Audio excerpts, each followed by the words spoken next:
Hello guys, চলে এলাম আবার খেলার খবর চ্যানেলে বিগ আপডেট নিয়ে। তো চলো বন্ধুরা, খুব গুরুত্বপূর্ণ আপডেট নিয়ে চলে এসেছি। ফুল ভিডিওটা দেখতে থাকো, স্কিপ করবে না। স্কিপ করলে ভিডিওর মধ্যে অনেক কিছু মিস করবে। এবং এই খেলার খবর চ্যানেলে যারা নতুন আছে অবশ্যই এই খেলার খবর চ্যানেলটা সাবস্ক্রাইব করে পাশে থাকো এবং পাশে থাকা ব্ল্যাক আউট ঘন্টাটা ডাউন করে বাজিয়ে দাও।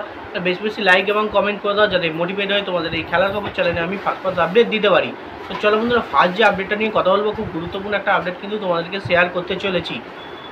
তো মোহনবাগান শিবিরকে নিয়ে, মানে মোহনবাগান নাকি 10 গোল খাওয়ার ভয়ে কিন্তু ইরান যায়নি। তো মোহনবাগান ম্যানেজমেন্ট এবং সঞ্জীব গোয়েঙ্কা এএফসিকে কিন্তু চিঠি পাঠালো।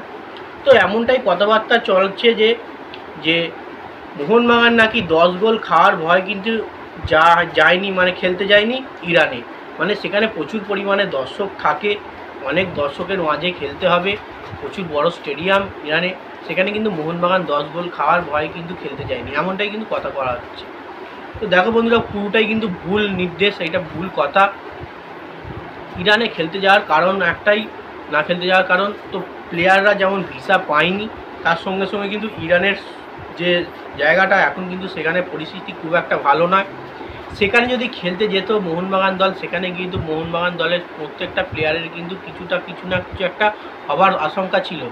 মানে প্লেয়ারদের সেফটির দিক দেখেই কিন্তু মোহনবাগান ম্যানেজমেন্ট ঠিক করেছে যে ইরানে খেলতে যাবে না। তো সেক্ষেত্রে কিন্তু এএফসিকে চিঠি পাঠিয়ে দিয়েছে মোহনবাগানের সঞ্জীব গোয়েঙ্কা।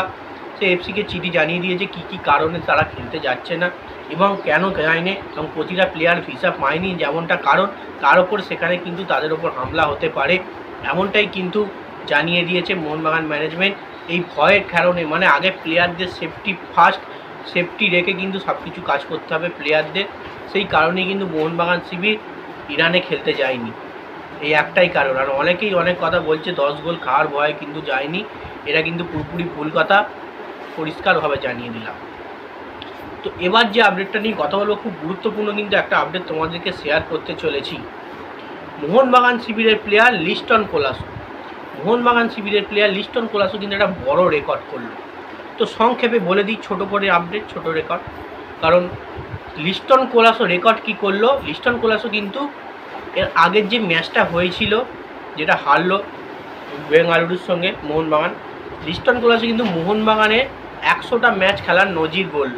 মানে 100টার বেশি কিন্তু ম্যাচ খেলে ফেললো মোহনবাগান জার্সি গায়ে লিস্টন কোলাসো। আমরা দেখে আসছি লিস্টন কোলাসো কিন্তু মোহনবাগান শিবিরে অনেক দিন ধরে খেলছে, সাইড ব্যাকে প্রচুর পরিমাণে পরিশ্রম করে খেলে, অনেক ভালো পারফরমেন্স দেয় দলের সঙ্গে, এবং অনেক ফ্রি কিক থেকে গোলও আনে, এবং দুর্দান্ত নাকেল শট মারতে পারে ফুটবলে, দুর্দান্ত গোল করতে পারে। এই লিস্টন কোলাসও কিন্তু মোহনবাগানের জার্সি গায়ে 100-র বেশি ম্যাচ খেলে ফেললো। সেই কারণেই কিন্তু গ্যালারিতে একটা ফটো ব্যানার লাগানো হয়েছিল ব্যাঙ্গালোর গ্যালারিতে, 100 ম্যাচ কমপ্লিট লিস্টন কোলাসো। কিন্তু 100 ম্যাচ খেলার রেকর্ড কিন্তু গড়ল লিস্টন কোলাসো। এবং এবার যে আপডেটটা নিয়ে কথা বলবো, গুরুত্বপূর্ণ একটা আপডেট তোমাদেরকে শেয়ার করছি মোহনবাগান শিবিরের প্লেয়ার সাহাল আব্দুল সামাদকে নিয়ে।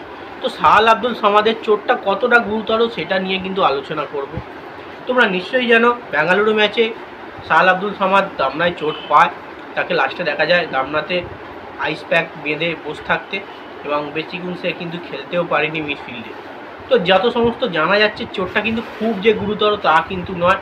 সাহাল আব্দুল সামাদ 5 তারিখ, মানে 5 তারিখ মোহামেডানের ম্যাচ কিন্তু খেলতেই পারে, কিন্তু লং টাইম একটা ছুটি পাচ্ছে, মানে 1, 2, 3, 4 কালকের দিনটা পুরো রেস্ট পেয়েছে, আজকের দিনটা রেস্ট পাবে, এবং 2, 3, 4 একদম পুরোপুরি 5 দিন টানা রেস্ট পাবে, এবং 6 দিনের দিন কিন্তু খেলবে, মানে 5 তারিখ কিন্তু খেলবে মোহামেডানের সঙ্গে শনিবার।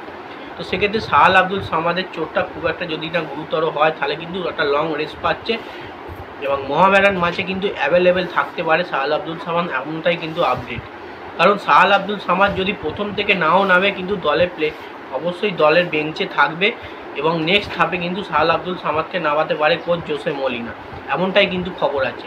তাহলে তোমরা খুব একটা চিন্তা করো না মোহনবাগান সমর্থকরা, কারণ সাহাল আব্দুল সামাদের চোটটা কিন্তু খুব একটা বেশি গুরুতর নয়, হালকা পাতলা রেস্ট নিলেই কিন্তু কেটে যাচ্ছে, এবং মোহামেডান ম্যাচ কিন্তু খেলতে পারে সাহাল আব্দুল সামাদ, যদি না প্রথম থেকে খেলে নেক্সট ধাপে কিন্তু নামাতেই পারে কোচ জোসে মলিনা, এটাই কিন্তু কনফার্ম আপডেট।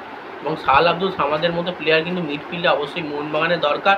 সাহাল আব্দুল সামাদ যখনই জ্বলে উঠতে পারে, আর জ্বলে উঠলে সাহাল আব্দুল সামাদ কতটা ডেঞ্জার হতে পারে তোমরা নিশ্চয়ই জানো। তো যাই হোক বন্ধুরা, ভিডিওটা যেইটুকুই ভালো লাগলে লাইক কমেন্ট শেয়ার সাবস্ক্রাইব করে পাশে থাকো। চলো বন্ধুরা, বাই, নেক্সট ভিডিও আবার দেখা।